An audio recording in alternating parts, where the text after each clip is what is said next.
हरे कृष्णा जय श्री हरि। आप सभी को फाल्गुन पूर्णिमा की हार्दिक शुभकामनाएं। आप सभी पर भगवान विष्णु और माता लक्ष्मी की कृपा सदा सर्वदा बनी रहे। आज सुनेंगे पूर्णिमा व्रत कथा, तो प्रेम से बोलिए लक्ष्मी नारायण की जय।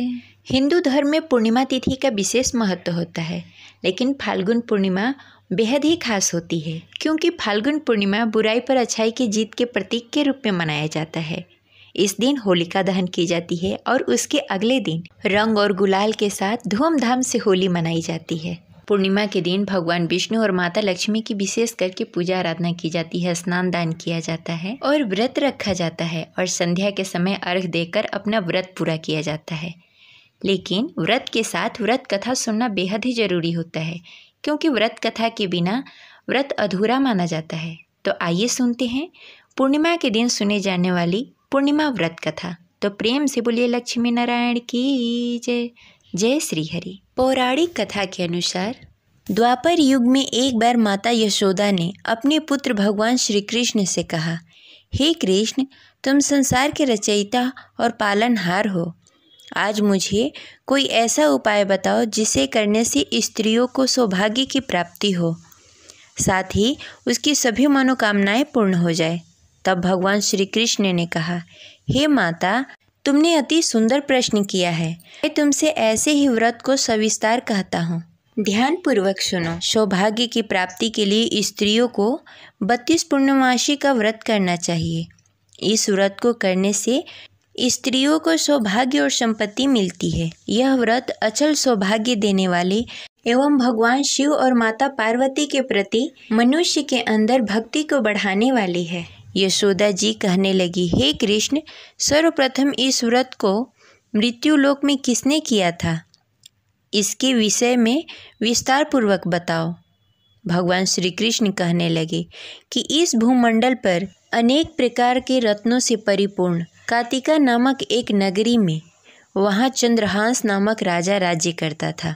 उसी नगर में धनेश्वर नामक एक ब्राह्मण भी था और उसकी स्त्री अति सुशीला रूपवती थी। दोनों ही उस नगर में बड़े ही प्रेम पूर्वक रहते थे। घर में धन्य धान्य आदि की कोई कमी नहीं थी, परंतु उसको बहुत बड़ा दुख था कि उसकी कोई संतान नहीं है। एक समय एक बड़ा ही योगी उस नगर में आया। वह योगी उस ब्राह्मण के घर को छोड़कर अन्य सभी घरों में भिक्षा लेकर भोजन किया करता था। वह रूपवती से कभी भिक्षा नहीं लेता था। एक दिन वह योगी रूपवती से भिक्षा न लेकर किसी अन्य घर में भिक्षा लेकर गंगा किनारे जाकर भिक्षुक को प्रेम पूर्वक ग्रहण करने लगा कि धनेश्वर ने योगी का यह सब कार्य देख लिया। अपनी भिक्षा के अनादर से दुखी होकर धनेश्वर ने योगी से बोला, हे महात्मा, आप सब घरों में भिक्षा लेते हैं, परंतु आप मेरे घर में कभी भिक्षा नहीं लेते। इसका क्या कारण है?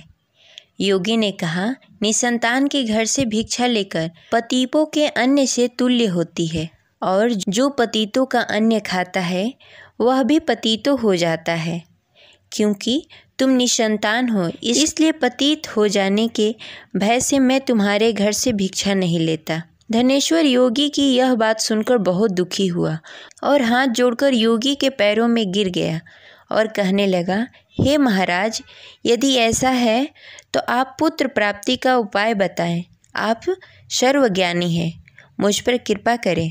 हे भगवान, मेरे घर में धन धान्य की कोई कमी नहीं, परंतु मैं पुत्र न होने के कारण अत्यंत दुखी रहता हूँ। आप मेरी इस दुख का हरण करें, आप समर्थवान हैं। यह सुनकर योगी कहने लगे, हे ब्राह्मण, तुम चंडी की आराधना करो। घर आकर उसने अपनी पत्नी से सब वृत्तांत कहा और स्वयं तप करने के लिए वन में चला गया।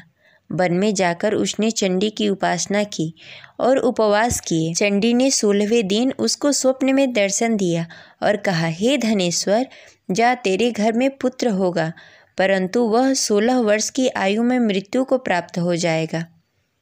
यदि तुम दोनों पति पत्नी 32 पूर्णमासी का व्रत विधि विधान पूर्वक करोगे तो वह दीर्घायु हो जाएगा।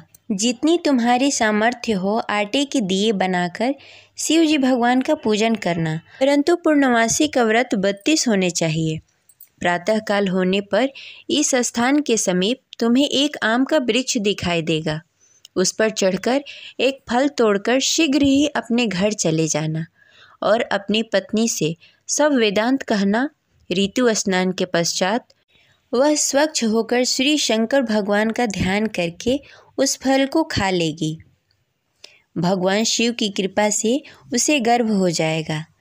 जब वो ब्राह्मण प्रातःकाल उठा, उस स्थान पर एक वृक्ष उगा हुआ था जिस पर एक अत्यंत सुंदर आम का फल लगा हुआ था। उस ब्राह्मण ने उस आम के वृक्ष पर चढ़कर फल को तोड़ने का प्रयत्न किया, परंतु वृक्ष पर कई बार प्रयत्न करने पर भी वह चढ़ नहीं पाया। तब वह ब्राह्मण को बहुत चिंता हुई। तब विघ्न विनाशक श्री गणेश भगवान की वंदना करने लगा। हे दयानिधि, अपने भक्तों को विघ्नों का नाश करके उसके मंगल कार्य को करने वाले, दुखों का नाश करने वाले, रिद्धि सिद्धि प्रदान करने वाले, आप मुझ पर कृपा करके इतना बल दें कि मैं अपने मनोरथ को पूरा कर सकूं। इस प्रकार गणेश जी की प्रार्थना करने पर उसकी कृपा से धनेश्वर वृक्ष पर चढ़ गया और उसने सुंदर आम का फल तोड़ लिया। और धनेश्वर ने सोचा, जो वरदान से फल मिला था वो यही है और कोई फल दिखाई नहीं दे रहा। उस धनेश्वर ब्राह्मण ने जल्दी से घर जाकर अपनी पत्नी को वह फल दे दिया और उसकी पत्नी ने अपने पति के कहे अनुसार उस फल को खा लिया और गर्भवती हो गई। देवी जी की असीम कृपा से उसे एक अत्यंत सुंदर पुत्र प्राप्त हुआ, जिसका नाम उन्होंने देवीदास रखा। माता पिता के हर्ष और शोक के साथ वह बालक शुक्ल पक्ष की चंद्रमा की भांति अपने पिता के घर में बड़ा होने लगा। वह बालक अति सुंदर, विद्वान और बहुत ही पढ़ने में निपुण हो गया। दुर्गा जी के आज्ञानुसार उसको 32 पूर्णमासी का व्रत रखना आरंभ कर दिया, जिससे उसका पुत्र बड़ी आयु वाला हो जाए। 16वां साल लगते ही देवीदास के माता पिता को बड़ी ही चिंता हो गई कि उसके पुत्र की इस वर्ष मृत्यु न हो जाए। इसलिए उन्होंने अपने मन में विचार किया कि यदि यह दुर्घटना उसके सामने हो गई तो वो कैसे सहन कर पाएंगे। इसलिए उन्होंने देवीदास के मामा को बुलाया और कहा, हमारी एक बहुत बड़ी इच्छा है कि देवीदास 1 साल के लिए काशी में जाकर विद्या अध्ययन करे और उसको अकेला भी नहीं छोड़ना चाहिए, इसलिए साथ में तुम चले जाओ और 1 वर्ष के पश्चात उसको वापस लेकर आना। सब प्रबंध करने के पश्चात उसके माता पिता ने काशी जाने के लिए देवीदास को एक घोड़े पर बैठाकर उसके मामा के साथ भेज दिया, परंतु यह बात उसके मामा या किसी और को नहीं बताई। धनेश्वर तथा उसकी पत्नी ने अपने पुत्र की मंगल कामना तथा दीर्घायु के लिए भगवती दुर्गा की आराधना करना शुरू कर दिया। पूर्णमासी का व्रत करना आरंभ कर दिया। इस प्रकार बराबर 32 पूर्णमासी व्रत किया। उन्होंने पूरी श्रद्धा और भक्ति के साथ पूरा व्रत कर लिया। कुछ समय पश्चात एक दिन वह मामा और भांजा रात बिताने के लिए किसी गांव में ठहरे हुए थे। उस दिन उस नगर में ब्राह्मण के अत्यंत सुंदर, सुशील और रूपवती कन्या का विवाह होने वाला था। जिस धर्मशाला के अंदर वर और उसके बाराती ठहरे हुए थे, उसी धर्मशाला के अंदर देवीदास और उसके मामा भी ठहरे हुए थे। उधर कन्या को तेल आदि चढ़ने के बाद जब लग्न का समय आया तो वर की तबीयत खराब हो गई। वर के पिता ने अपने परिवार वालों से विचार विमर्श करके कहा कि देवीदास मेरे पुत्र जैसा ही है, मैं उसके साथ लग्न करा दूं और बाद में बाकी सारे काम मेरे बेटे के साथ पूरे हो जाएंगे। ऐसा करने के बाद वर के पिता ने देवीदास को मांगने के लिए उसके मामा के पास गए और उन्हें सारी बात बताई। मामा ने कहा कि कन्यादान में जो कुछ भी मिलेगा वो हमें दे दिया जाए। वर के पिता ने बात स्वीकार कर ली। इसके बाद देवीदास का विवाह कन्या के साथ संपन्न हो गया। इसके बाद वह अपने पत्नी के साथ भोजन न कर सका और मन में विचार करने लगा, न जाने यह किसकी पत्नी होगी। यह सोचकर उसकी आंखों से आंसू आ गए। तब वधू ने पूछा कि क्या बात है, आप उदास क्यों हैं? तब उसने सारी बातें पत्नी को बता दी। तब कन्या कहने लगी कि यह ब्रह्म विधान के विपरीत है। आप मेरे पति हैं, मैं आपकी पत्नी रहूंगी, किसी अन्य की कभी नहीं हो सकती।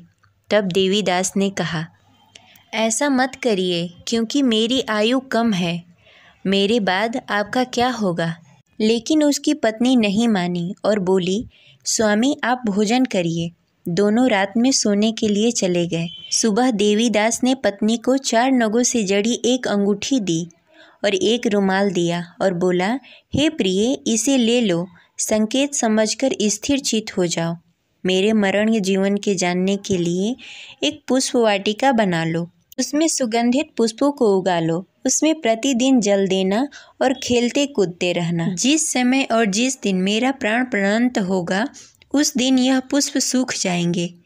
जब यह फिर से हरे हो जाएं, तो जान लेना मैं जीवित हूँ। यह समझाकर वह वहाँ से चला गया। इसके बाद जब वर और बाराती मंडप में आए, तो कन्या ने उसे देखकर कहा कि ये मेरा पति नहीं है। मेरे पति वह हैं जिनके साथ मेरा रात में विवाह हुआ था। इसके साथ मेरा विवाह नहीं हुआ। अगर यह वही है तो यह बताए कि मैंने इसको क्या दिया। साथ ही कन्यादान के समय आभूषण मिले उसे दिखाए। कन्या की ये बातें सुनकर वह कहने लगा कि मैं यह सब नहीं जानता। इसके बाद सारी बारात भी अपमानित होकर लौट गई। भगवान श्री कृष्ण बोले, हे माता, इस प्रकार देवीदास काशी चला गया। कुछ समय जब बीत गए तो एक सर्प उसको डसने के लिए वहां आया, लेकिन वह उसको काट नहीं पाया, क्योंकि उसकी माता ने पहले ही 32 पूर्णमासी का व्रत कर लिए थे। इसके बाद खुद काल वहां पहुंचा। भगवान की कृपा से तभी वहां माता पार्वती और भगवान गणेश आ गए। देवीदास की मूर्छित दशा को देखकर माता पार्वती ने भगवान शिव से प्रार्थना की कि हे महाराज, इस बालक की माता ने पहले ही 32 पूर्णमासी का व्रत कर लिया है, आप इसको प्राण दान दें। भगवान शिव ने माता पार्वती के कहे अनुसार उसको प्राण दान दे दिया। उधर उसकी पत्नी उसके काल की प्रतीक्षा कर रही थी। उसकी पत्नी ने जाकर देखा कि पुष्प और पत्र दोनों ही नहीं हैं, तो उसको बहुत ही आश्चर्य हुआ। और जब उसने देखा कि पुष्प वाटिका फिर से हरी भरी हो गई, तो वह समझ गई कि उसका पति जिंदा हो गया है। इसके बाद वह बहुत ही प्रसन्न होकर अपने पिता से कहने लगी कि मेरे पति जीवित हैं, उनको ढूंढिए। जब 16वां वर्ष व्यतीत हो गया, तब देवीदास अपने मामा के साथ काशी से चल दिया। इधर उसके पत्नी के परिवार वाले उसे ढूंढने के लिए जा रहे थे कि उन्होंने देखा कि देवीदास और उसका मामा उधर ही आ रहे थे। उसको देखकर उसके ससुराल वाले बहुत ही प्रसन्न हुए और उसे घर लेकर आए। वहाँ सारा नगर इकट्ठा हो गया और कन्या ने भी उसे पहचान लिया। देवीदास ने इसके बाद अपनी पत्नी और मामा को लेकर वहाँ से चल दिया। उसके ससुराल वालों ने भी उसे बहुत सारा धन और दहेज देकर विदा किया। जब वह घर के लिए चल रहा था, तो उसके माता पिता को लोगों ने खबर दे दी कि तुम्हारा पुत्र देवीदास और उसकी पत्नी और उसके मामा आ रहे हैं।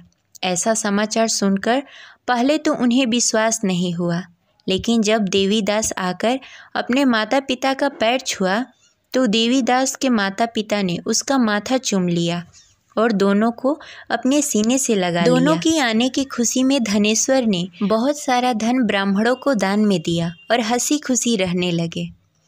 भगवान श्री कृष्ण कहने लगे कि इस तरह धनेश्वर ने 32 पूर्णिमा का व्रत रखकर पुत्र प्राप्त किए। जो भी स्त्री इस व्रत को करती है, वह जन्म जन्मांतर तक वैध का दुख नहीं भोगती और सदैव सौभाग्यवती रहती है।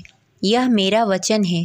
यह व्रत संतान देने वाला और सभी मनोकामनाएं पूर्ण करने वाला है। ये रही आज की कथा। आपको कैसी लगी कमेंट बॉक्स में ज़रूर बताएं और इस वीडियो को लाइक अवश्य करें। मिलते हैं अगले वीडियो में, तब तक के लिए हरे कृष्णा, राधे राधे। आप सभी को होली की बहुत सारी बधाइयाँ।